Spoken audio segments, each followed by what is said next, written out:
नमस्कार मंडळी, श्री स्वामी समर्थ। उद्या 2 एप्रिल गुरुवार आणि या दिवशी हनुमान जयंती आलेली आहे। हा दिवस म्हणजे हनुमानांचा जन्मोत्सव, तो चैत्र पौर्णिमेला साजरा केला जातो।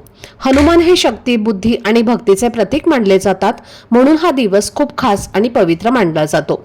या दिवशी हनुमान चालीसा म्हणणं खूप शुभ मानलं जातं। त्याचबरोबर पूजा करणं, उपवास करणं आणि मनापासून सेवा करणं ही महत्त्वाचं आहे।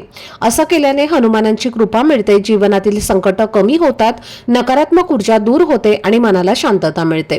या दिवशी वातावरणात सकारात्मक ऊर्जा ही खूप जास्त असते, म्हणून काही छोटे उपाय केले तर त्याचा चांगला परिणाम दिसून येतो। तर उद्या सकाळी एक साधा उपाय तुम्हाला करायचा आहे। एका ठिकाणी फक्त एक दिवा लावायचा आहे। हा उपाय जर श्रद्धेने केला तर आपल्या आर्थिक अडचणी कमी होतात, कर्ज कमी होण्यास मदत होते, घरात पैशाचे मार्ग खुले होतात आणि वर्षभर प्रगतीसाठी सकारात्मक वातावरण तयार होते।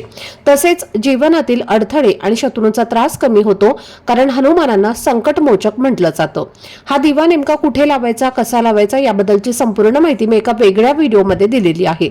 तो व्हिडिओ पाहण्यासाठी या व्हिडिओच्या खाली जो छोटासा त्रिकोण दिसत आहे त्यावर क्लिक करा, म्हणजे संपूर्ण माहिती तुमच्यापर्यंत पोहोचेल। धन्यवाद। श्री स्वामी समर्थ।